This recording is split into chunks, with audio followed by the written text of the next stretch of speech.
দেখুন মহারাজ, আমি আপনার মতো বড় বড়শিটাকে সোনার রূপ দিয়ে দিয়েছি। দয়া করে এবার অন্তত আমাকে ছেড়ে দিন। আমাকে দেখে কি তোমার বোকা মনে হয়? তোর মতো একটা মাছ দিয়েই তো আমি বিপুল ধন সম্পত্তির মালিক হতে পারবো, তারপর একদিন সম্রাট হয়ে যেতে পারবো। তোকে আমি ছাড়ছি না। তোকে বাঁচিয়ে রেখে একটু একটু করে আমি কাজে লাগাবো। আহ আহ আহ আহ।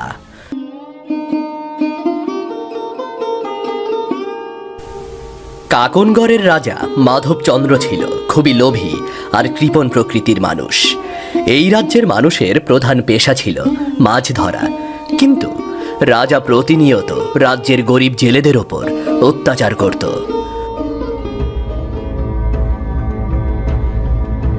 কি হলো মন্ত্রী? আজকে তো তুমি রাজকোষে একটা অর্থ এনে রাখতে পারলে না মন্ত্রী। কি হলো তোমার? ক্ষমা করবেন মহারাজ, আমাদের রাজকোষ তো 7 রাজার ধন জমা হয়ে আছে। এত ধন সম্পত্তি দিয়ে কি হবে আমাদের মহারাজ? তুমি মানুষটা যেমন ছোট, তোমার মনটাও ঠিক একই রকম ছোট। শোনো, এই সব অল্প কিছু ধন দিয়ে আবার কিচ্ছু হবে না। আবার অনেক অনেক সম্পত্তি চাই। আমাকে একদিন সম্রাট হতে হবে। সবই ঠিক আছে মহারাজ, কিন্তু এত এত ধন সম্পত্তি আমরা কোথায় পাবো? রাজ্যের গরিব মানুষদের থেকে তো এত কিছু আর আদায় করা সম্ভব নয়। সম্ভব নয় মানে? আমার রাজ্যে এত এত প্রজা, তারা বসে বসে কি করে? মহারাজ, রাজ্যের প্রায় সবাই তো গরিব, তাদের নিজেদের চলতেই কষ্ট হয়। এমন অবস্থায় তুমি কি আমার সাথে মশকরা করছো মন্ত্রী?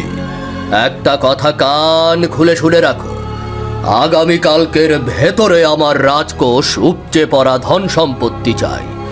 এর ব্যতিক্রম হলে তুমি কি করে এই রাজ্যের মন্ত্রী হয়ে থাকো সেটা আমি দেখে নেব। ঠিক আছে মহারাজ, আমি দেখছি কি করা যায়। মহারাজ মাধবচন্দ্রের শাসনে রাজ্যের প্রজারা খুবই খারাপ অবস্থায় দিন কাটাতে থাকে। এমনই এক দরিদ্র জেলে মোহন মাছ ধরে বাড়িতে ফিরে এসেছে। বাবা, আজকে তো তুমি বেশ অনেকগুলো মাছ পেয়েছো, একেবারে ঝুড়ি ভর্তি করে নিয়ে এলে। তাতে আর কি বা হবে মনিকা, মাছ বিক্রি করে যা রোজগার হয় তার বেশিরভাগই তো মহারাজ নিয়ে নেয়। সত্যি গো, মহারাজ আমাদের দুঃখ কষ্ট একটুও বোঝে না। দাও গো, তাড়াতাড়ি ঘর থেকে এক গ্লাস জল বের করে দাও, তৃষ্ণায় গলাটা শুকিয়ে গেছে গো। অনেক বেলা হয়ে গেছে, তুমি কিছু খাবার খেয়ে নাও।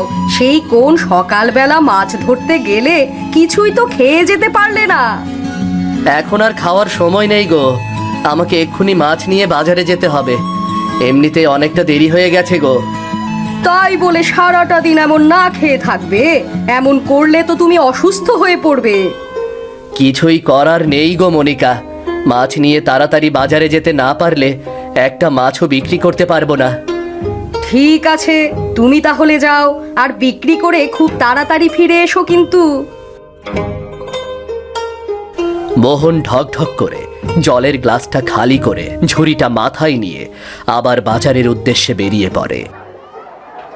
এদিকে মন্ত্রী তখন দুজন সেনা নিয়ে বাজারে এসে উপস্থিত হয়েছে। তোমরা গোটা বাজার ঘুরতে থাকো, যেখানে যে যে জেলেকে মাছ বিক্রি করতে দেখবে তার কাছ থেকেই টাকা কেড়ে নেবে। কিন্তু মন্ত্রী মশাই, রাজ্যের গরিব প্রজাদের উপর এমন জুলুম করাটা কি ঠিক হবে? আমার হাতে কিছু করার নেই, এটা মহারাজের আদেশ। আদেশ অমান্য করলে তোমাদের চাকরি থাকবে না, বুঝলে? ঠিক আছে মন্ত্রী মশাই, মহারাজের যেমন আদেশ আমরা ঠিক তেমন কাজই করব। এদিকে মোহন তখন এক মাছ বিক্রেতার কাছে তার ঝুড়ির সব মাছ বিক্রি করে দেয়। মাছ বিক্রি করা টাকাগুলো হাতে নিয়ে গুনছিল মোহন। ঠিক এই সময় তার পাশে এসে দাঁড়ায় মন্ত্রী আর দুই সেনা। হ্যাঁ, অনেক টাকা গুনে ফেলেছিস মোহন। এখন তাড়াতাড়ি টাকাগুলো আমাদেরকে দিয়ে দে। আপনি কি বলছেন মন্ত্রী মশাই? আমি মাছ বিক্রি করেই টাকাগুলো পেয়েছি। এগুলো আপনাকে দিয়ে দিলে আমি সংসার চালাবো কিভাবে? দেখ মোহন, এত কথা শোনার সময় নেই বা ইচ্ছা কোনোটাই আমার নেই রে।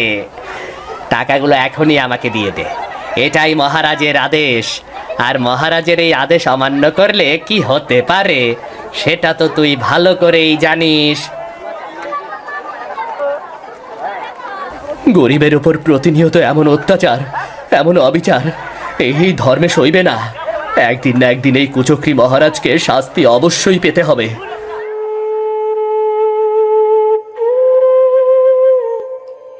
মুখ ভার করে খালি হাতে মোহন বাড়িতে ফিরে আসে। তাকে দেখতে পেয়ে মনিকা একটু অবাক হয়। কি গো, আজকে তুমি এত তাড়াতাড়ি ফিরে এলে যে?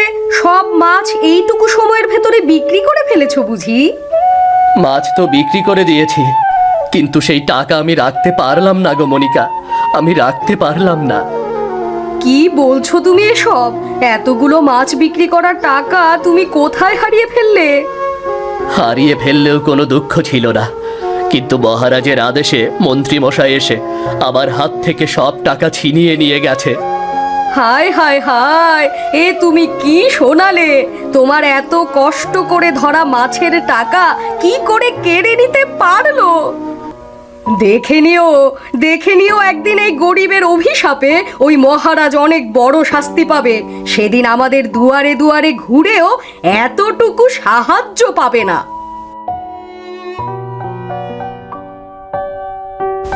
মহারাজ মাধবচন্দ্রের একটা শখ ছিল। সে প্রতিদিন বিকেল বেলা নদীর পাড়ে গিয়ে বড়শি ফেলে মাছ ধরত। ওই নদীর তলদেশে এক মৎস্যকন্যা তার মা বাবাকে নিয়ে বাস করত। কই গো, আমাদের মেয়েটা কোথায় গেল? ওকে কোথাও দেখতে পাচ্ছি না যে। কোথায় আর যাবে, গিয়ে দেখো ক্ষুধায় ঘরে শুয়ে আছে। আরে, আমি যে মেয়েটার এমন কষ্ট আর দেখতে পারছি না। তুমি একটু ওকে শান্ত করো, আমি গিয়ে দেখছি কোথাও খাবার পাওয়া যায় কিনা। সাবধানে যেও, আজকাল নদীতে জেলেদের উৎপাত বড্ড বেড়েছে। তোমাকে নিয়ে আমার বড় ভয় হয়। তুমি বৃথা আমাকে নিয়ে ভয় পাচ্ছ। আমার কিচ্ছু হবে না। আর যদি আমার কিছু হয়েও যায়, তারপরে তুমি তো আছো, তাই না? তুমি আমার মেয়েকে দেখে রাখবে। অলক্ষণে কথা একদম বলবে না, তোমার কিচ্ছু হবে না। তাড়াতাড়ি গিয়ে কিছু খাবার যদি পাও তাহলে নিয়ে এসো। মৎস্যকন্যার বাবা খাবার খুঁজতে সাঁতরে দূরে চলে যায়। ঠিক এই সময় নদীর পাড়ে বসে নদীর জলে বড়শি ফেলে মহারাজ মাধবচন্দ্র মাছ ধরছিল। জলের নিচে বসে টোপটাকে গিলে ফেলে সেই মৎস্যকন্যার বাবা। আর ঠিক তখনই মহারাজ এক টান দিয়ে তাকে তুলে ফেলে। আজকে তো মনে হচ্ছে আমার ভাগ্যটা বেশ ভালো। এমন আশ্চর্য মাছ আমি তো জীবনে কোনোদিন দেখিনি। আমাকে ছেড়ে দিন মহারাজ, আমি তো আপনার কোনো ক্ষতি করিনি। দয়া করে আমাকে মারবেন না, আমাকে মারবেন না। কি, এই মাছটা তো কথা বলছে। এই সত্যি করে বলো তুমি কে? আমি এক আশ্চর্য মাছ। জলের নিচে আমার স্ত্রী আর মেয়ে আছে। দয়া করে আমাকে মারবেন না। আমি না থাকলে ওরা যে এই কষ্ট সহ্য করতে পারবে না। তুমি আশ্চর্য মাছ, তাহলে তো তোমার অনেক আশ্চর্য ক্ষমতা আছে। আচ্ছা, আশ্চর্য ক্ষমতা দিয়ে আমার এই বড়শিটাকে একটা সোনার রূপ দিয়ে দাও তো, তাহলে তোমাকে মারবো না। দেখুন মহারাজ, আমি আপনার মতো বড় বড়শিটাকে সোনার রূপ দিয়ে দিয়েছি। দয়া করে এবার অন্তত আমাকে ছেড়ে দিন। আমাকে দেখে কি তোমার বোকা মনে হয়? তোর মতো একটা মাছ দিয়েই তো আমি বিপুল ধন সম্পত্তির মালিক হতে পারবো, তারপর একদিন সম্রাট হয়ে যেতে পারবো। তোকে আমি ছাড়ছি না। তোকে বাঁচিয়ে রেখে একটু একটু করে আমি কাজে লাগাবো। যদি তাই হয়, আমি নিজের প্রাণ ত্যাগ করব। তবে যাওয়ার আগে আপনাকে একটা অভিশাপ দিয়ে যাচ্ছি। যে ধন সম্পত্তি নিয়ে আপনার এত অহংকার, সেই ধন সম্পত্তি সব গায়েব হয়ে যাবে। আপনি একটা ভিখারির চেয়েও খারাপ অবস্থায় দিন কাটাতে থাকবেন। রাজ্যের মানুষের দুয়ারে দুয়ারে গিয়ে হাত পাতবেন, কিন্তু কেউ আপনাকে এতটুকু খাবারও দেবে না।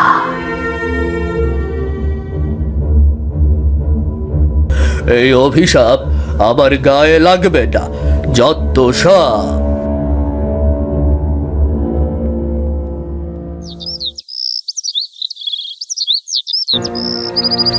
পরদিন সকালে এক মস্ত বড় ঘটনা ঘটে গেল।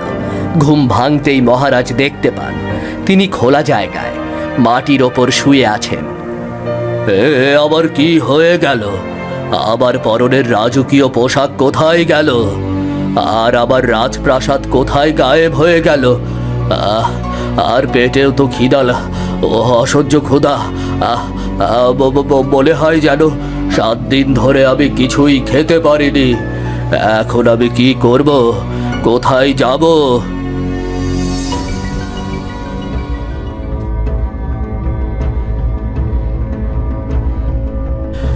এই, তুমি কি আমাকে দেখতে পাচ্ছ না? আমি তোমাদের মহারাজ। ও মা, তাই তো মহারাজ, এ আপনার কি হাল হয়েছে? আমার বড্ড ক্ষুধা পেয়েছে। মনে হচ্ছে যেন খাবার না পেলে আমি এখানেই মারা যাব। দয়া করে আমাকে কিছু খাবার দাও। আমার মুখ থেকে খাবার কেড়ে নিয়ে এখন আপনি আমার কাছেই খাবার চাইছেন মহারাজ? এটা কি করে হয়? কি বলছো তুমি এসব?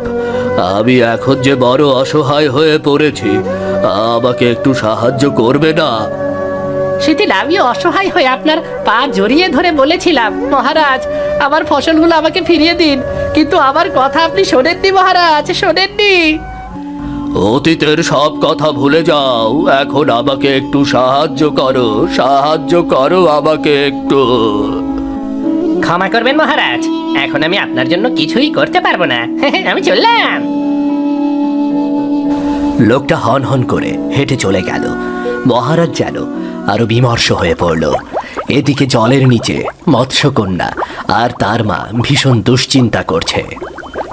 মা, আশপাশের সব জায়গায় আমি খোঁজ করেছি, কিন্তু বাবাকে কোথাও পাচ্ছি না। তাহলে নিশ্চয়ই তোর বাবা মস্ত বড় কোনো বিপদে পড়েছে। আমি তাকে প্রতিদিন সাবধান করতাম, কিন্তু আমার একটা কথাও সে কানে তুললো না। মা, তুমি শান্ত হও। আমার মন বলছে বাবার কিচ্ছু হয়নি, বাবা কিছুক্ষণের ভেতরেই ফিরে আসবে।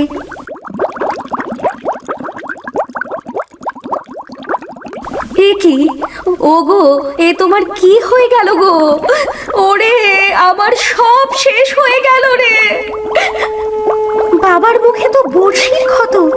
ক্ষত দেখে আমি স্পষ্ট বুঝতে পারছি এটা মহারাজের বড়শিতে হয়েছে। হায় হায় রে, এখন আমরা কিভাবে থাকবো? খারাপ মানুষগুলো আমাদের বাঁচতে দিল না।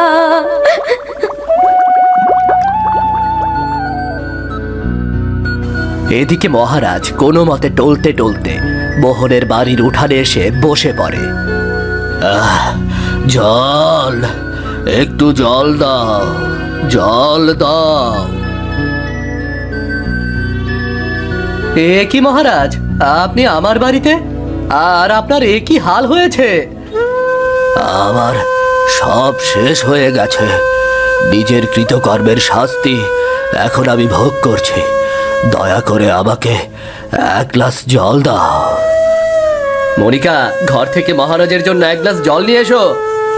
তুমি আমাকে ক্ষমা করে দাও, এই দুষ্টু মহারাজকে আমি কোনো সাহায্য করতে পারবো না। তুমি মহারাজকে এক্ষুনি চলে যেতে বলো। আমি স্বীকার করছি, সব দোষ আমার। আমি তোমাদের ওপর অনেক অত্যাচার করেছি, কিন্তু এখন আমি নিজেকে শুধরে নেব। দয়া করে আমাকে বাঁচাও, বাঁচাও আমাকে। মনিকা, আর কথা বাড়িও না, যাও মহারাজের জন্য 1 গ্লাস জল নিয়ে আসো।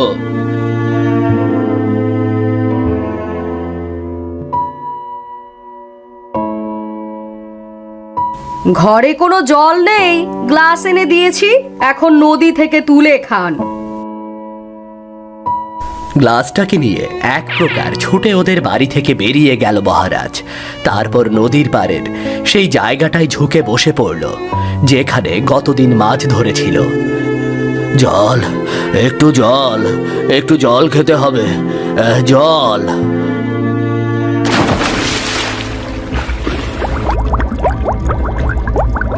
এই তো সেই রাজা, এর কারণেই আমি আমার বাবাকে হারিয়েছি।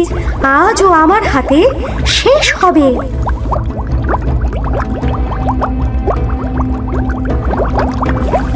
কি এই রাজা তো খুবই খারাপ অবস্থার ভেতর দিয়ে যাচ্ছে। এ তো তোর বাবার দেয়া অভিশাপ বয়ে বেড়াচ্ছে। কি বলছো তুমি? তার মানে কি বাবা মারা যাওয়ার আগে এই রাজাকে অভিশাপ দিয়ে গেছে? হ্যাঁ রে মা, তোর বাবার অভিশাপে এই রাজা এখন মৃত প্রায়।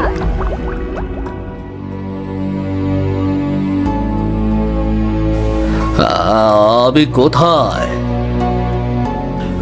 আশ্চর্য মাছ, দয়া করো, আমাকে তোমার অভিশাপ আর দিও না, দয়া করো। আমি আমার আশ্চর্য ক্ষমতা দিয়ে স্পষ্ট দেখতে পাচ্ছি গতদিন আপনার হাতেই আমার স্বামী মারা গেছে। এটাই ছিল আমার চূড়ান্ত ভুল। ধন সম্পত্তির লোভে আমি আশ্চর্য মাছের ক্ষমতা কাজে লাগাতে চেয়েছিলাম, কিন্তু কিন্তু আপনার জীবনে আরো অনেক অনেক দোষ আছে। আপনি আরো অনেক বড় বড় অপরাধ করেছেন। সব অপরাধ আমি এখন স্পষ্ট দেখতে পাচ্ছি। এতদিন ধরে আমি আমার রাজ্যের প্রজাদের ওপর অনেক অত্যাচার করে গেছি, যার শাস্তি এখন আমাকে হারে হারে পেতে হচ্ছে। আমি জানি আমার বাবার অভিশাপে আপনার সবকিছু একদম শেষ হয়ে গেছে, কিন্তু আমি আপনাকে এই অভিশাপ থেকে মুক্ত করতে পারি, কারণ আমার মা বাবা আমাকে শিখিয়েছে সবাইকে শোধরানোর সুযোগ দিতে হয়। আমি সত্যি কথাই বলছি, এবারে আমি সত্যিই নিজেকে শুধরে নেব। এই নদীতে মাছ ধরা বন্ধ করে দেব, তোমরা সবাই সুখে শান্তিতে বাঁচতে পারবে। কিন্তু এই নদী থেকে মাছ ধরেই তো প্রজাদের জীবন চলে। নদী থেকে মাছ ধরা বন্ধ করে দিলে ওদের যে না খেয়ে মরতে হবে।